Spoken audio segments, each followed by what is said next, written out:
Action. ഇതെന്താണെന്ന് എല്ലാവർക്കും അറിയാലോ. ഞങ്ങളുടെ നാട്ടിലൊക്കെ കക്കാറച്ചി എന്ന് പറയും, കക്കാ ഇറച്ചി. ഇത് ആലപ്പുഴക്കാരുടെ ഒരു ഇഷ്ട ഭക്ഷണം കൂടിയാണ്. കാരണം ആലപ്പുഴക്കാരുടെ ഇഷ്ട ഭക്ഷണം എന്ന് പറയാൻ കാരണം ആലപ്പുഴയിൽ ഇത് ഒത്തിരി കിട്ടും. പിന്നെ ഇപ്പോൾ വർഷകാലം ആയതുകൊണ്ട് ഇതിന് കുറച്ച് വില കൂടും കേട്ടോ, വില കൂടുതലായിരിക്കും. പിന്നെ ചിലർ പറഞ്ഞു കേൾക്കാം ആലപ്പുഴക്കാർ ഇത് ക്ലീൻ ചെയ്യാതെയാണ് കഴിക്കണം. അതുകൊണ്ടാണ് ഞാൻ ഈ വീഡിയോ ഇട്ടത്. അല്ല കേട്ടോ, ഞങ്ങളിതിങ്ങനെ എടുത്തിട്ട് ഇതിപ്പോൾ ഞാൻ ക്ലീൻ ചെയ്ത് വെച്ചിരിക്കണം. ഓൾറെഡി ഞാൻ ക്ലീൻ ചെയ്യാൻ ഒരുപാട് നേരം പിടിക്കും. ഇതൊക്കെ ഞാൻ ക്ലീൻ ചെയ്തതാണ് കേട്ടോ. ക്ലീൻ ചെയ്ത് അതിൻ്റെ ഉള്ളിലുള്ള അഴുക്കൊക്കെ ഇങ്ങനെ എടുത്ത് കളയും. പിന്നെ ഇത് ഇങ്ങനെ എടുത്തിട്ട് ഞാൻ കുറച്ചുകൂടെ വെച്ചിട്ടുണ്ട്. ഇങ്ങനെ എടുത്തിട്ട് ഇങ്ങനെ അങ്ങോട്ട് നെക്കുമ്പോഴത്തേക്ക് ഒരു സാധനം ഇങ്ങോട്ട് വരും. ഈ സാധനം എടുത്ത് കളഞ്ഞു കഴിഞ്ഞാൽ പിന്നെ കക്ക ഇറച്ചി ക്ലീനാണ്. ഇതൊരു ചട്ടി ഇടും.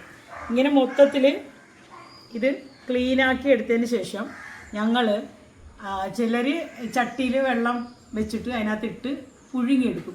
ഉപ്പിട്ട് പുഴുങ്ങിയിട്ട് ഊറ്റിയിട്ട് പിന്നെ ഇഷ്ടമുള്ള പോലെ തോരനാക്കി എടുക്കുക. അതുപോലെ വറയിലിട്ട് നല്ല ഡ്രൈ ഫ്രൈ ആയിട്ട് എടുക്കുക.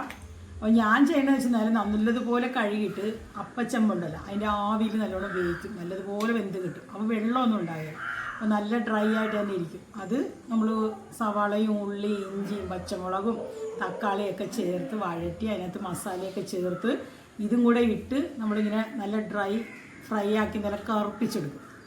നല്ല ഇങ്ങനെ എടുത്തു കഴിഞ്ഞാൽ ഇങ്ങനെ കിടക്കും, കയ്യിലൊന്നും തൊടാതെ കിടക്കും. അപ്പം അങ്ങനെയാണ് ഉണ്ടാക്കൽ. പിന്നെ ഇതെന്ന് പറയുമ്പോഴത്തേക്ക് കാൽസ്യത്തിൻ്റെ നിറകുടമാണ് കക്കാറച്ചി. കാൽസ്യം ഒത്തിരി അടങ്ങിയിരിക്കുന്ന ഒരു ഭക്ഷണമാണ്. പിന്നെ ഇത് ഈ മൂത്രത്തിൽ കല്ല് അങ്ങനെയൊക്കെയുള്ള ആൾക്കാർക്ക് ഇത് പറ്റില്ല. ഇതധികം കഴിക്കാൻ കൊള്ളില്ല. പിന്നെ ഒരു കൊതിക്കൊക്കെ കുറച്ച് കഴിക്കാനല്ലാണ്ട് ഒത്തിരി കഴിക്കാനത് കൊള്ളാത്തൊരു സാധനമാണ്. പിന്നെ ഇതിനെക്കുറിച്ചുള്ള കാര്യങ്ങളൊക്കെ നിങ്ങൾക്ക് അറിയാമല്ലോ. ഞാൻ പ്രത്യേകിച്ച് എടുത്ത് പറയണത് ഞാൻ ആലപ്പുഴക്കാരിയാണ്. അപ്പോൾ ഞാനൊരു വീഡിയോയിൽ ഇത് കണ്ട് ആലപ്പുഴക്കാർക്ക് ഈ സാധനം ക്ലീൻ ആക്കാതെ അങ്ങനെ തന്നെ കഴിക്കുന്നു. അത് തെറ്റാണ്. എല്ലാ ആലപ്പുഴക്കാരും അങ്ങനെയല്ല. എവിടെയെങ്കിലുമൊക്കെ എല്ലാവരുമൊക്കെ അങ്ങനെ കഴിക്കുന്നവരുണ്ടായിരിക്കും. എന്നാൽ അടച്ചങ്ങനെ ആക്ഷേപിക്കരുത് ആരും. കാരണം ഞങ്ങളൊക്കെ നല്ലതുപോലെ ഇതൊക്കെ നെക്കി എടുത്ത് കളഞ്ഞ് ഇതിപ്പോൾ ഞാനിപ്പോൾ മൊത്തത്തിൽ ക്ലീൻ ആക്കിയാണ്. ഇപ്പോൾ കുറച്ചിങ്ങനെ നിങ്ങളെ കാണിക്കാൻ വേണ്ടി ഇങ്ങനെ വെച്ചെന്ന് മാത്രമേ ഉള്ളൂ. ഇതാ ആ സാധനം ഇങ്ങനെ ക്ലീനാക്കി ഇത് നെക്കിക്കളഞ്ഞാൽ ഇത് ക്ലീനാക്കിയതിന് ശേഷമാണ് ഇങ്ങനെ ഒരു വീഡിയോ ഇടാമെന്ന് വിചാരിച്ചത്. അതുകൊണ്ട് ഇപ്പോൾ നെക്കിക്കളയാനകത്തില്ല, എല്ലാം ഞാൻ നെക്കിയെടുത്തു. അപ്പോൾ കക്കായിറച്ചി അതിഷ്ടമില്ലാത്തവർ വളരെ ചുരുക്കമാണ് കേട്ടോ. ഒരു പറ്റ ആൾക്കാർക്കും ഈ സാധനം ഭയങ്കര ഇഷ്ടമാണ്. എനിക്ക് ഭയങ്കര ഇഷ്ടമാണ്, ഭയങ്കര ഇഷ്ടമാണ്. ഞാനിപ്പോൾ ഗൾഫിലാണ്. അപ്പോൾ നാട്ടിലൊക്കെ വരുമ്പോൾ നമ്മൾ ആദ്യം പോയിട്ട് അന്വേഷിക്കും ഇങ്ങനെ സാധനങ്ങൾ എവിടെയെങ്കിലും കിട്ടാനുണ്ടോ. മഴക്കാലത്തൊക്കെ ഇത് കിട്ടൽ കുറവാണ്. കാരണം ഇതിന് വില കൂടും.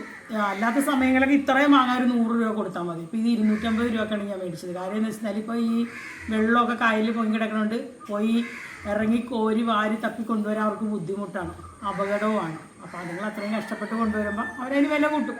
അപ്പോൾ നമുക്കും അതറിയാം. നമ്മൾ ഈ നാട്ടിൽ ജീവിക്കുന്നതുകൊണ്ട് നമുക്ക് അതിൻ്റെ ആയിട്ടുള്ള ബുദ്ധിമുട്ടുകൾ മനസ്സിലാവുന്നതുകൊണ്ട് നമ്മളും ഒരു പറയുന്ന പൈസ കൊടുത്ത് നമ്മളും ഇത് വാങ്ങും. നമ്മളൊരു ചേച്ചിയെ കൊണ്ട് തന്നാണ്. അപ്പോൾ എൻ്റെ ഈ വീഡിയോ നിങ്ങൾക്ക് ഇഷ്ടമായെങ്കിൽ ലൈക്ക് ചെയ്യുക, കമൻറ്റ് ചെയ്യുക, സബ്സ്ക്രൈബ് ചെയ്യുക.